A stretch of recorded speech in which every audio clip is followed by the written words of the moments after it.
मान्यवर,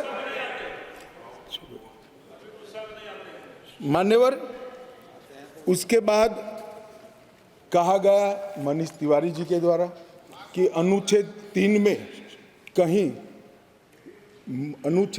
में कहीं पर भी यूटी का प्रावधान नहीं है।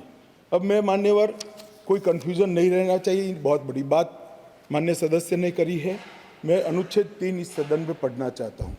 नए राज्यों का निर्माण और वर्तमान राज्यों के क्षेत्रों, सीमाओं या नामों में परिवर्तन, ये अनुच्छेद का मूल चीज है। इसके अंदर आगे किसी राज्य में उसका राज्य क्षेत्र अलग करने अथवा 2 या अधिक राज्यों को या राज्यों के भागों को मिलाकर अथवा किसी राज्य क्षेत्र को किसी राज्य के भाग के साथ मिलाकर नए राज्य का निर्माण देश की संसद कर पाएगी। अब इन्होंने कहा यूटी नहीं है, यूटी का इसमें प्रोविजन नहीं है, मगर शायद उन्होंने पूरा पढ़ा नहीं या जानबूझकर आगे उन्होंने सदन को बताया नहीं। इसी के नीचे आर्टिकल 3 के नीचे ही स्पष्टीकरण है।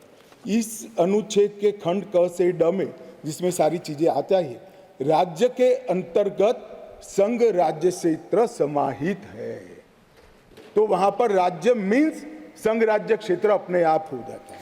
तो ये इनको मैं मनीष जी को थोड़ा स्पष्टता करना चाहता हूं कि इतना बड़ा गैरकानूनी काम कम से कम नरेंद्र मोदी सरकार नहीं कर सकती। ये कोई इंदिरा गांधी की सरकार नहीं है जो इस प्रकार के कानून लेकर आए। भाई अभी बहस नहीं हो सकती, बाद में मैं आपको सवाल, मैं बाद में आपको मौका दूंगा क्वेश्चन पूछने का। अभी बैठ जाइए, मैं बाद में आपको,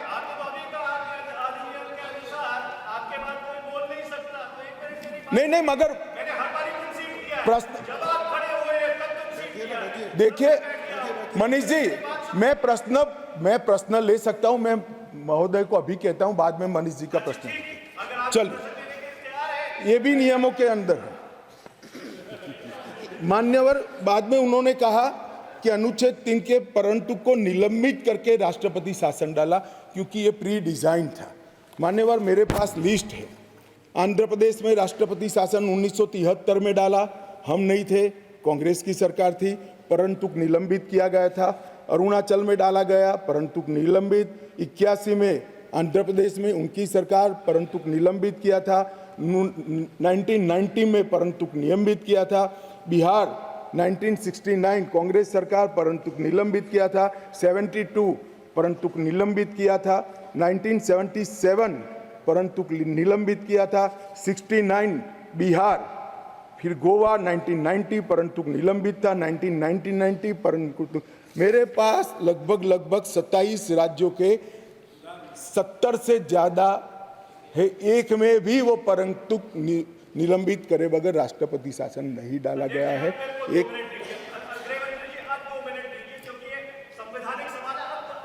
एक मिनट मानिए, ऐसे टाइम तो मैं दूंगा ना, प्लीज। मान्यवर, मैंने कहा उनको मैं जवाब सवाल पूछने दूंगा, वो क्यों इतने विचलित हो रहे हैं?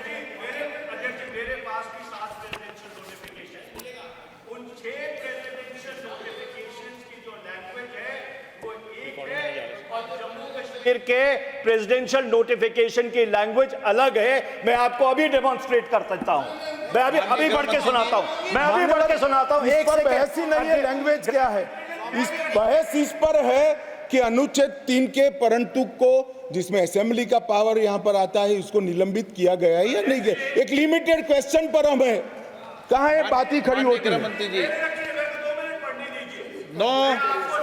माननीय अध्यक्ष जी, मुझे संरक्षण दीजिए, ऐसे नहीं हो सकता बिल का जवाब। माननीय गृह मंत्री जी, आपका रिकॉर्ड भी नहीं जा रहा है, इससे माननीय गृह मंत्री जी। मान्यवर, आप प्लीज मुझे व्यवस्था दीजिए, ऐसे बिल का जवाब नहीं दिया जा सकता, ऐसे महत्वपूर्ण बिल का। एक मिनट। माननीय, मैंने आपको कहा आपको सवाल पूछने का मौका दूंगा, प्लीज माननीय गृह मंत्री जी।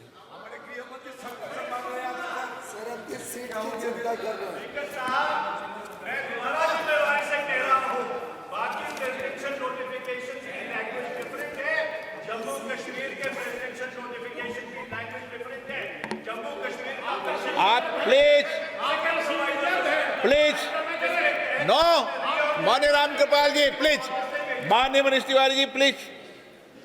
मान्यवर, ढेर सारे सदस्यों ने जम्मू कश्मीर में आतंकवाद की चिंता का जिक्र किया। वो चिंतित भी थे, अच्छी बात है, चिंता हो रही है, होनी भी चाहिए, सभी को होनी चाहिए।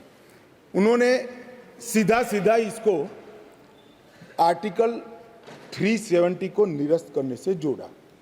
उन्होंने क्या क्या हुआ, अब भी आतंकवाद चल रहा है। उन्होंने क्या क्या हुआ, अभी कुछ दिन पहले सेना के कुछ जवान शहीद हो गए।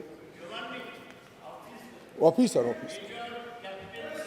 प्लीज ऑफिसर जवान शहीद हो गए, कुछ घटनाएं भी हुई।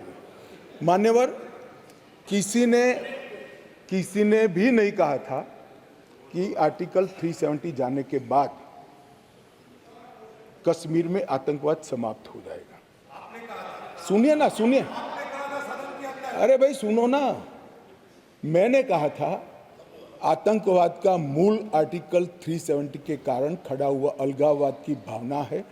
आर्टिकल 370 जाने से अलगाववाद में बहुत बड़ी कमी आने वाली है और इसके कारण आतंकवादी भावनाओं में कमी आएगी। रिकॉर्ड की बात है भाई।